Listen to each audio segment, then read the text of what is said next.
Imagine building a simple treehouse for your child, a place of laughter, imagination, and childhood memories. Now imagine your neighbor storming into your yard with a saw, cutting it down while kids are still inside, and sending your son to the hospital. Sounds unbelievable, right? Well, that's exactly what happened in this shocking true story of how one HOA president, known as Karen, turned a child's dream into a nightmare and ended up facing felony charges. Imagine being a kid again, 10 years old, full of energy, imagination, and curiosity. For young Ethan, life in the neighborhood wasn't always exciting. His parents worked hard, and while he had plenty of toys, what he really dreamed of was a place of his own, a secret hideaway where he could play, imagine adventures, and just be a kid without anyone telling him what to do. That dream finally came true when his father built him a small wooden treehouse in their backyard. It wasn't extravagant or flashy, just a simple wooden structure tucked into the branches of an old oak tree. To Ethan, though, it felt like a castle in the sky. He spent hours up there, reading his favorite comic books, pretending he was a pirate sailing across stormy seas, or a soldier on a secret mission. For him, the treehouse wasn't just wood and nails. It was freedom, joy, and adventure all rolled into one. His parents were thrilled to see their son so happy. It was a family project that brought them closer together, and neighbors who saw it often smiled, happy to see kids enjoying something so pure and innocent. But not everyone felt that way. Just a few houses down lived Karen, the president of the Homeowners Association. Karen had a reputation. She was the kind of woman who walked around the neighborhood with a clipboard in hand, writing down every minor violation she spotted. Too many weeds in the garden? Citation. Trash cans left out an hour too long. Warning letter. Kids chalking on the sidewalk. Complaint filed. She was obsessed with rules, order, and control, and she took her role as HOA president far too seriously. When Karen first noticed Ethan's treehouse, her reaction wasn't delight, it was outrage. To her, the little wooden fort wasn't a symbol of childhood joy, it was an eyesore that violated community guidelines. She claimed it brought down property values, even though most neighbors didn't mind it at all. But when Karen had her mind set on something, nothing could stop her. Instead of approaching the situation with kindness or even sending a polite letter, Karen stormed into Ethan's backyard one afternoon without invitation. She pointed her finger directly at Ethan's mom and shouted, "This is against community policy. Tear it down, or I will." Her voice was sharp, her tone filled with anger, and her face red with frustration. Ethan's parents were stunned. They calmly explained that the treehouse was built safely, on their own property, and that it wasn't hurting anyone. Ethan's mom even tried to reason with her, saying, "It's just a place for our son to play. Why does it bother you so much?" But Karen wouldn't hear it. She doubled down, insisting that the treehouse was illegal and demanding that it be removed immediately. From that moment on, Karen made the treehouse her personal mission. She sent letters. She shouted at Ethan's parents in front of neighbors. She even threatened to fine them through the HOA, though she didn't have the legal authority to do so. It became clear that she wasn't going to let this go. What Ethan's family, and the entire neighborhood, didn't realize was just how far Karen was willing to go. Her obsession with control wasn't just about rules anymore. It was personal. And soon, her determination to get rid of that treehouse would lead to a shocking act that no one saw coming. An act that would send Ethan to the hospital and Karen straight into handcuffs. It was a warm Saturday afternoon, the kind of day kids remember forever, the sun shining, the breeze gentle, and the sound of laughter echoing through the neighborhood. Ethan had invited his best friend, Tyler, over to play in the treehouse. The boys climbed up the little wooden ladder with snacks, toys, and endless energy. From above, they could see the rooftops of the houses around them, and to them, it felt like they were kings of the neighborhood. Inside the kitchen, Ethan's mom was preparing lunch, glancing out every now and then to make sure the boys were safe. To her, everything seemed perfectly normal. But just a few houses away, someone else was watching and fuming. Karen sat on her porch, sipping from a mug, glaring at the treehouse like it was her mortal enemy. To her, the laughter of children wasn't a happy sound. It was a reminder of the violation she swore she would destroy. She muttered to herself, pacing back and forth, before finally snapping. She stormed into her garage, grabbed a large handsaw, and marched straight toward Ethan's backyard. She didn't knock. She didn't ask. She didn't warn anyone. With the saw clutched tightly in her hands, Karen went straight to the base of the treehouse and began sawing through one of the main wooden supports. The harsh screech of metal cutting into wood broke through the afternoon calm. At first, the boys thought it was a joke. Ethan peeked out from the window of the treehouse and shouted, "Stop! What are you doing?"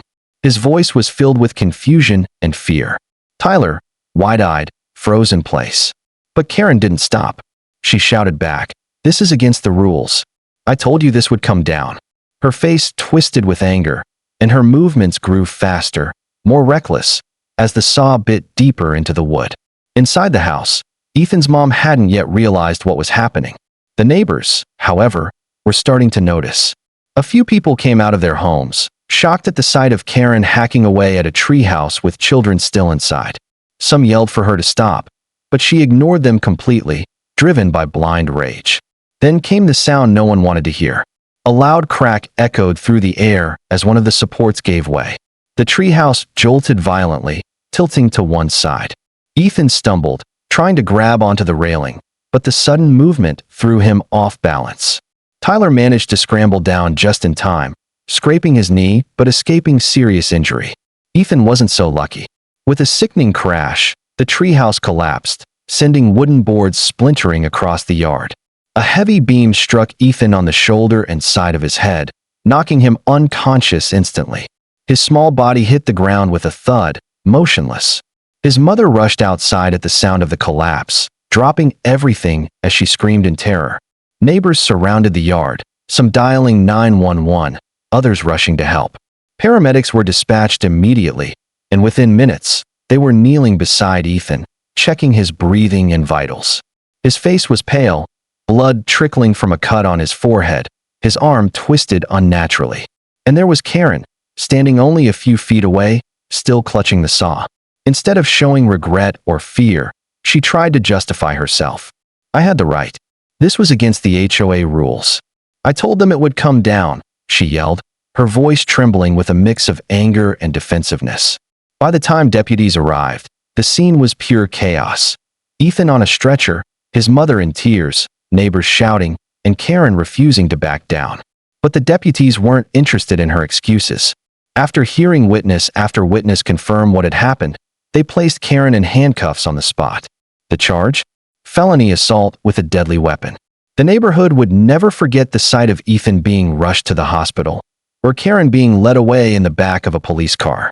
The collapse of the treehouse didn't just break wood. It broke the sense of peace the neighborhood once had. What was supposed to be a quiet suburban community had turned into the center of chaos, flashing with police lights and filled with the sound of an ambulance rushing away.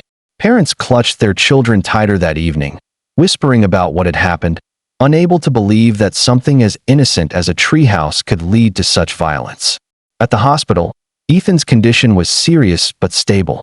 Doctors worked quickly, running scans and treating his injuries.